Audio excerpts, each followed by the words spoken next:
Voilà, j'aimerais accueillir Haider Haleg qui nous fait l'honneur d'être présent depuis la Suisse. Donc effectivement, moi je travaille dans la pharma et là je voulais vous donner une fenêtre sur notre industrie et comment à travers Ferring, qui est la boîte dans laquelle j'accompagne aujourd'hui sur les aspects du digital et de l'innovation, comment on va pouvoir s'adapter à ce qui nous attend dans le futur.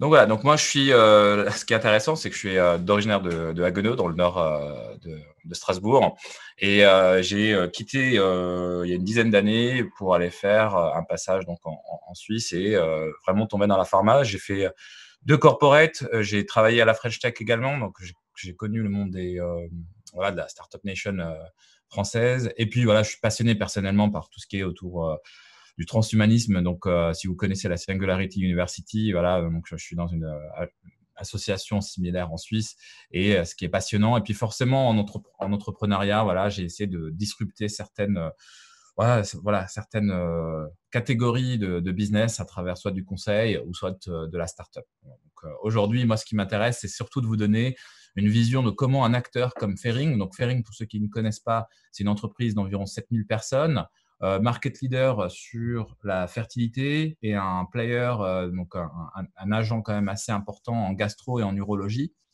Donc, si vous êtes en gastro, en urologie, vous devez sans doute nous connaître. Et on a surtout une particularité, c'est qu'on est privé. Donc, on appartient à une personne, à une famille. Et donc, ça nous donne voilà, des opportunités et aussi des challenges, on ne va pas se mentir. Donc, c'est un contexte particulier. Donc, qu'est-ce que je vais vous partager aujourd'hui? J'aimerais bien que vous ressortiez ici avec un business case, donc un cas, comment Ferring, en tant qu'acteur pharma, se prépare à se transmuter pour voilà, les métiers du digital innovation pour les molécules qu'on a, mais aussi certaines vues, comme ça a été introduit, qui sont les miennes. Et je suis obligé de le dire parce que vous imaginez bien qu'étant régulé, voilà, on a tout à faire passer par notre département légal. Donc voilà. Donc, ici, aujourd'hui, moi, ce qui m'intéressait, c'est tout dire ce que j'ai vécu depuis 10-12 ans. Et je pense que vous le voyez de l'extérieur. Quand vous voyez un projet dans un climat corporate, entre la vision et la réalité, ça donne à peu près ça. Et c'est très triste dans le sens où aujourd'hui, c'est pas ce que vous vivez, vous, si vous êtes dans une startup. En tout cas, nous, c'est un peu la frustration qu'on vit avec la lenteur de nos process. Et il y a une raison pour ça, c'est que il faut différencier l'innovation dite disruptive de l'innovation dite itérative. Donc, nous, on sait, pharma, voilà, on fait des études cliniques pour aller de l'avant. On sait ce qu'on veut faire dans 5, 10, 15, 20 ans. On est bon à ça, on n'est pas bon à adopter de la disruption. Et ça, c'est important de le savoir. Et le Covid, ça nous l'a bien montré. Et il y a on n'est pas les seuls, hein, vous voyez dans ce graphique, et je pense que les slides vont être partagés. Il y a pas mal d'industries qui sont comme nous, qui ont pris du temps à se disrupter. Moi, personnellement, je copie beaucoup ce qui s'est passé en fintech. La fintech, les banques ont pris du temps, et une fois qu'elles ont compris comment, on va dire, adopter de la disruption, on a vu toutes les néobanques arriver, on a vu toutes ces sociétés vraiment rentrer dans le sandwich de la valeur ajoutée. Et une autre catégorie qui m'inspire beaucoup, c'est toutes ces marques FMCG, par exemple Nike, ou vous prenez Nespresso. Il s'est passé quelque chose d'intéressant sur les 10, 15, 20 dernières années d'un point de vue purement marketing, positionnement de valeur. Ces entreprises sont passées du produit à de l'information, à du service. Donc, je prends l'exemple de Nike parce que c'est facile à comprendre. Je suis passé de vendre de la chaussure à vendre de l'information autour de mes chaussures avec de la data. Donc, si vous vous souvenez bien, il y avait des petits trackers dans les chaussures. Et aujourd'hui, en fait, Nike vous vend un service de lifestyle. On vous donne une image, on vous dit vous pourriez devenir cette personne demain. On va vous aider, on va vous coacher pour être cette personne demain. Donc, on fait du service. Et ça, c'est vrai que c'est inspirant pour nous parce que j'aimais bien la slide également, la partie comportementale, à la fois chez les médecins et à la fois chez des responsables gouvernementaux, hein, qui sont aussi des personnes avec qui on doit traiter pour le remboursement des médicaments et des patients. La partie comportementale est importante. Dans cette partie servicielle, ça nous intéresse. Mais comment faire? En fait, ça démarre déjà, on va déjà construire quelque chose près de chez nous. Donc, ça veut dire en interne. J'ai dit la lenteur des processus, etc. Et ça, donc, c'était une slide que j'ai piquée à Bain, qui était intéressante parce que c'est ce que j'ai mis en place, en tout cas chez Fairing, et c'est ma vision. Je dis souvent chez Fairing à mes collègues, je veux être le dernier head of digital de la boîte. Pourquoi? Parce que ma vision, c'est qu'on devienne intégré dans le business et qu'il n'y a plus une espèce d'entité interne qui va sans doute faire de l'innovation du digital. En fait, c'est le marketing, la vente, les médecins, notre département Medical Affairs, c'est eux qui doivent, entre guillemets, mettre ça dans l'ADN de ce qu'ils proposent. Et donc, c'est pour moi une évolution naturelle. Donc, nous, on a commencé en 2015 comme ça, en étant très séparés, et on a fait le cheminement interne de rentrer.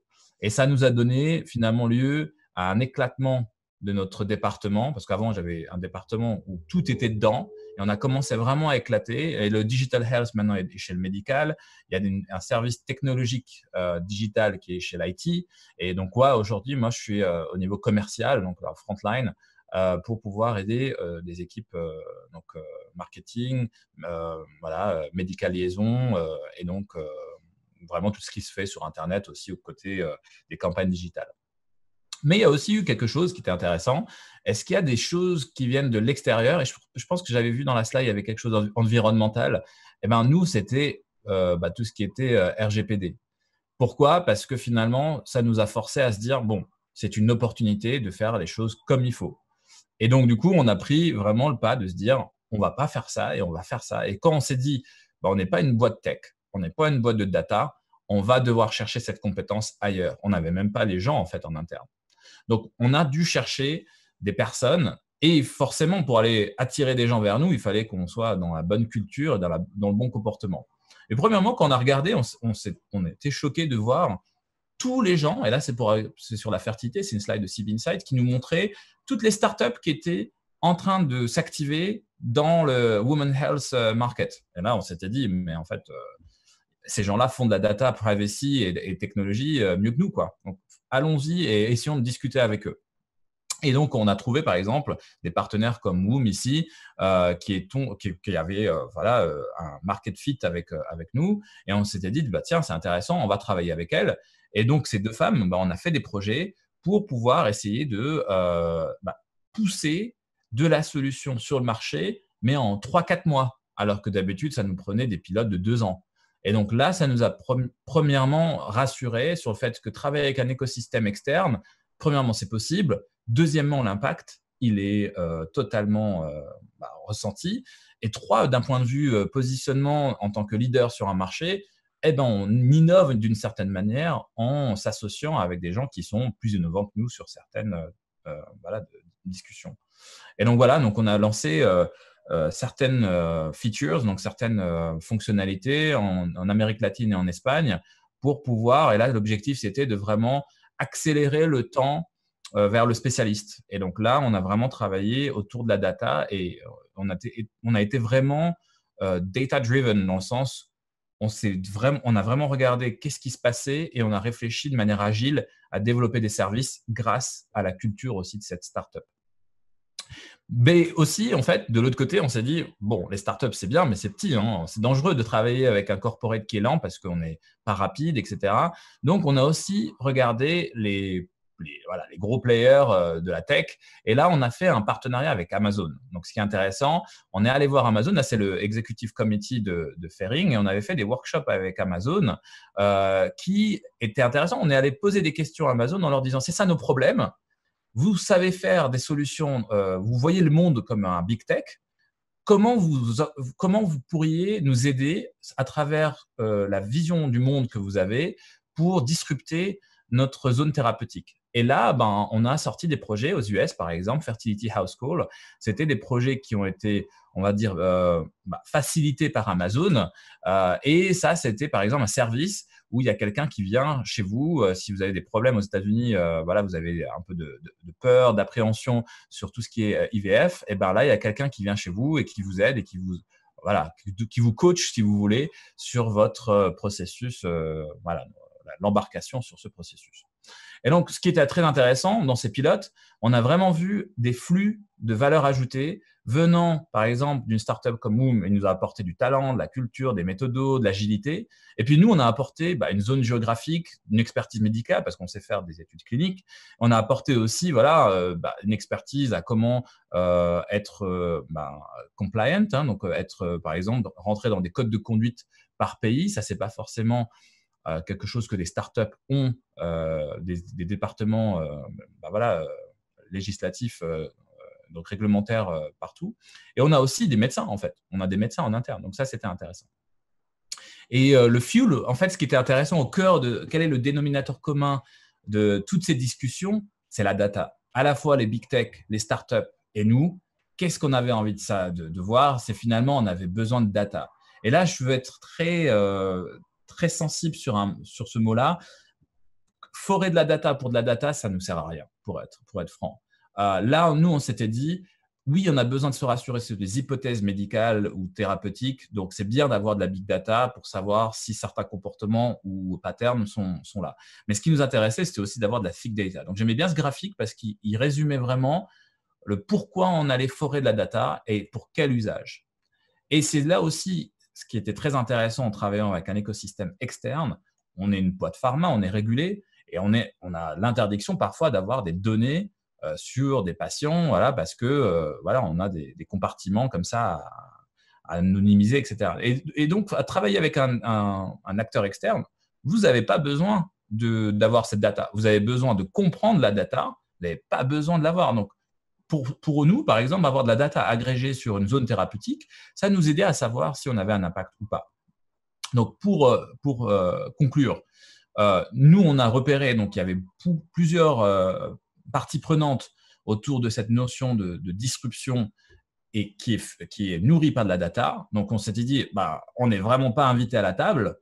On s'est structuré en interne pour commencer à avoir des pilotes, comprendre, avoir le vocabulaire, avoir la culture pour les attirer et aussi comprendre ce que vous pouvez apporter à la table pour finalement, petit à petit, ça c'est notre vision du futur, commencer à être un acteur un peu plus actif pour apporter notre savoir-faire clinique sur l'expertise scientifique qu'on a sur nos zones thérapeutiques. Et c'est là où on s'est structuré pour le futur en ayant finalement un espèce de deal flow de projets sur lesquels, par exemple, vous pouvez avoir, partant de 30 idées business, et ça, on a un Innovation Lab qui fonctionne chez nous en interne, pour pouvoir se dire comment passer, par exemple, de 30 idées business à un agrément commercial, donc quelque chose de très concret, et en même temps avoir une équipe technologique qui, elle, peut voir l'océan de technologie et puisse plugger à Amazon, Facebook, Google, des startups, etc. Et forcément, nous, ce qui nous intéresse, c'est si nous pouvions augmenter scientifiquement et apporter de la relevance clinique autour de data qui sont collectées autour, par exemple, du lifestyle, du comportemental, et vraiment de dire, nous, on peut vous construire un algorithme, par exemple, sur certains symptômes, etc. Là, ça nous intéresse et forcément, on aurait des intérêts, pas que pécuniers, mais aussi scientifiques, à mesurer des patient outcomes. Donc ça, c'est intéressant d'un point de vue vraiment recherche et de développer nous-mêmes de nouveaux produits, de nouvelles molécules et de nouveaux services. Rappelez-vous la notion de produit, information, service. Et pour finir, la slide de conclusion, moi, je suis un gros défendeur de ce concept de A2A. Ce que l'on voit et ce qui arrivera, je pense, c'est qu'on passera forcément en tant qu'industrie pharma de business to business à application to application. De plus en plus, vous allez avoir des Alexa assistants chez le patient, chez le médecin, chez le payeur, chez l'assureur, le gouvernement, qui vont dire oui, on a crunché la data et finalement, on ne va pas vous rembourser ou on ne va pas vous prescrire ce médicament. Donc, il y aura un intermédiaire technologique et là, ça va être intéressant d'avoir, nous, les interfaces et les technos pour pouvoir changer le comportement de ces middlemen, de ces intermédiaires. Et ça va être un impact qu'on anticipe. Et pour se prémunir et pour avoir un droit de réponse et influencer ce marché de la data, ce AI to AI modèle, on est en train de se préparer, comme vous le voyez, pas à se créer nous-mêmes nos équipes en interne, mais à travailler avec un système de partenaires à l'extérieur de la boîte pour être plus rapide et plus impactant. Et voilà, et ça, c'était la petite fenêtre sur ce que fait une entreprise comme Fering, et puis moi, avec mon équipe et mes collègues sur la zone. Je posais la première question, c'était ce rapport à la culture d'entreprise. Parce que tout ce que tu dis, c'est super, mais on voit bien, et en tout cas pour travailler beaucoup avec les pharma, il y a quand même un enjeu fort de culture d'entreprise, de compréhension du monde du numérique et de nouvelles types d'organisation. Comment vous gérez ça à Fering et est-ce que ça a plus d'impact que la technologie en elle-même pour transformer l'entreprise? Ah ouais, clairement, parce que autant c'est assez facile voilà, de trouver des partenaires. Voilà, ça nous a pris 2-3 ans, alors, rapide hein, dans notre temps, hein, ça nous a pris 2-3 ans de vraiment pouvoir avoir cette structure, de parler à un écosystème externe. Ça nous prendra beaucoup plus de temps de changer la culture de l'entreprise. Et aujourd'hui, ce que je peux te dire, c'est que c'est plus facile de créer des hybrides, on va dire, d'innovateurs ou de digital savvy en coachant des équipes internes, c'est-à-dire des médecins qu'on a chez nous, des marketeurs, des vendeurs. L'hybridation est beaucoup plus simple en reprenant nos personnes et leur injecter voilà, un ADN digital, innovation, plutôt que d'embaucher des gens de la tech et d'essayer de leur expliquer voilà, une zone thérapeutique, etc. Donc, on se dit, il y a un mélange des genres qui est plus facile en mettant les gens dans leur couloir spécifique, mais en les mettant dans le même projet. Et ça nous prendra du temps, mais on a l'impression qu'une fois qu'on a passé un cap, on ne régresse plus. Voilà. Donc, mais ça nous prendra 5-10 ans hein, avant d'être… Et du coup, ça m'amène une autre question. Est-ce que demain, il n'y aurait pas un acteur qui, lui, justement, va prendre le pied d'une autre manière, comme un Tesla qui construit une voiture autour d'une tablette? Est-ce qu'on ne va pas avoir un acteur qui va arriver et qui va construire une pharma autour du numérique et pas l'inverse? Et ça Ouais. on le sait que ça peut totalement transformer la donne. Alors moi, clairement, de ce que j'ai vu des big tech qui m'ont le plus fait sentir qu'on allait là-dedans, clairement Amazon, des discussions que j'ai pu avoir avec eux, sont vraiment dans la disruption d'entreprises ou d'industries qui sont un peu lentes à vraiment être excellentes dans l'expérience client. Donc, si moi je devais mettre mes deniers quelque part, ce serait sur une entreprise type Amazon. Les entreprises type Google, Microsoft ou Apple, j'ai l'impression qu'elles sont plus en train de nous vendre des pelles pour que nous, on cherche de l'or, c'est-à-dire faciliter, par exemple, le lancement d'applications medical device qui sont en classe 1, classe 2, etc. Donc, nous faciliter l'accès. Et donc, c'est vrai que ça va venir. Forcément, il y aura un acteur. On est protégé sur un point. Personne ne connaît nos propres molécules mieux que nous. Donc, sur cette base de défense-là, personne ne va développer des portefeuilles de molécules. Notre R&D scientifique, c'est ce qui nous protège aujourd'hui, d'un point de vue vraiment business. Alors, on a une question quand même. Est-ce que la crise du Covid change ou accélère la transformation numérique et notamment la relation aux patients par rapport aux études cliniques notamment? Alors, sur les études cliniques, c'est trop tôt pour le dire. Sur la transformation numérique, totalement. Donc, on est en train de faire un gros shift. Donc, je ne vais pas vous mentir, hein, mon département est plutôt populaire ces derniers temps. On est en train vraiment d'accélérer la transfo sur tous les points, que ce soit frontline, visiteurs médicaux, médical, etc. Et de vraiment arriver sur la partie patiente. On est en train de se dire, typiquement pour le Covid, on a certaines zones thérapeutiques où certains projets digitaux permettaient d'éviter que des gens n'aillent dans les urgences par le contrôle de leur comportement. Par exemple, par l'adhérence à des médicaments. On savait que si quelqu'un ne prenait pas un médicament correctement, il allait développer une courbe où on allait avoir des gens qui allaient donc à l'hôpital, aux urgences. Et donc, du coup, nos projets ont été placés et là, ça a été perçu comme une vraie valeur ajoutée. Et les médecins ont dit, attention, utilisez ce programme, je vais vous monitorer à distance. Si vous le faites bien, on ne va pas vous retrouver aux urgences qui sont de toute façon bouchées par rapport au Covid. Donc, on a eu vraiment une prise de conscience de l'importance de certains de nos projets grâce au Covid. Est-ce que les GAFA comme Amazon peuvent devenir des concurrents directs de la pharma ou vont-ils se positionner comme partenaires ou même à terme acquérir un big pharma? Tu as répondu en partie hein, dans la première réponse tout à l'heure. Ouais. Ouais, je pense que je ne vois pas un Amazon développer des molécules ou racheter des Ouais, entreprises c'est ça. qui développent des molécules. Par contre, c'est intéressant la question, elle revient et c'est peut-être connecté au Hacking Health Camp dans la vision, la définition du mot healthcare, la définition de la santé en règle générale. Ce qu'on définit comme la santé aujourd'hui chez nous, c'est très curatif finalement. J'ai un problème, je dois le solutionner. On l'a vu dans le Covid. Dans les 2 prochaines générations d'humains qui sortiront, est-ce que la santé, ça ne va pas pouvoir plutôt payer pour rester Rester en bonne santé. en bonne santé? Donc finalement, on ne parlera plus de le cas extrême d'être malade. Bah, c'est un cas, on va dire, c'est le mode dégradé de la définition de la santé.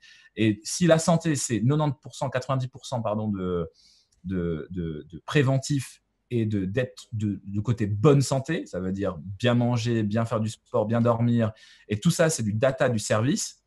Là, dans ce nouveau spectrum, dans ce nouveau marché de la santé 2.0, bah, là, clairement, ça veut dire que dans ma zone thérapeutique, c'est du digital thérapeutique à 90%. Le gouvernement me rembourse 90% de services, 10% de molécules.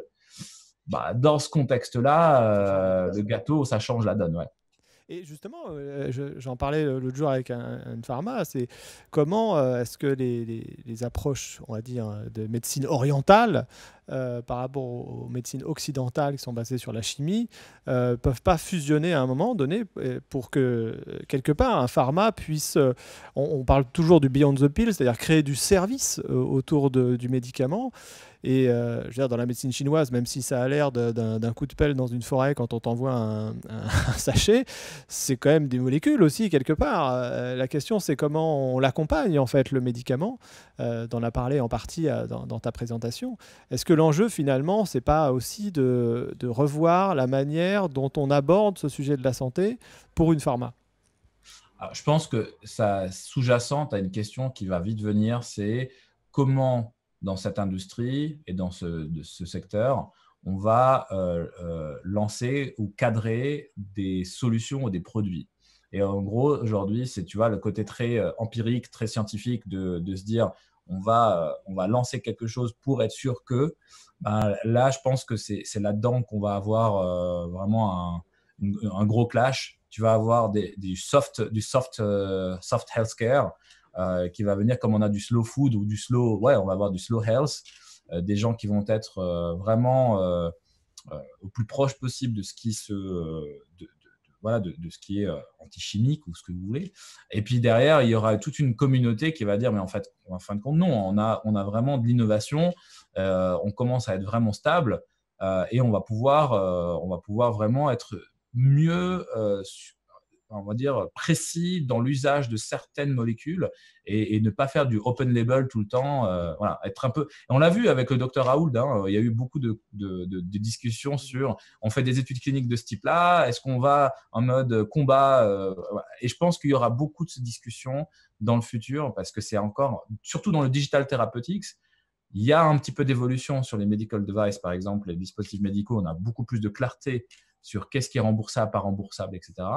Mais tu ouvres, par exemple, les nutraceuticals, là, toute la partie food qui va venir se marier avec la partie santé. Et on va le voir avec le microbiote. Donc, typiquement, un des sujets chez Ferring, on avait acheté une boîte qui s'appelle Rebiotics pour vraiment devenir un leader du microbiote. Ça va être clairement les discussions qui vont surgir. Ça va être très intéressant. Moi, j'y crois beaucoup, cette fusion, tout ce travail qu'il va y avoir autour. Écoute, merci beaucoup, Heider, pour ce moment partagé avec nous, même si tu es à distance. La France te manque pas trop. Bon, écoute, je vais essayer de rentrer en Alsace voir ma famille quoi, bientôt, j'espère. Ah bah ouais, quand même. Bah là, je crois que c'est ouvert. Je sais plus, j'ai pas suivi les C'est le 15 annonces. juin. Je crois que c'est le 15, à partir du 15 juin, un truc comme ça, je vais Juin. pouvoir remonter. Quoi. Bon, Ouais. bah super. Bon, écoute, Cool, merci merci. encore. Bon courage pour la suite. Belle initiative. Donc, tout de bon pour vous pour le Hacking Health Camp. Merci beaucoup. Allez, à plus. Ciao, Heider.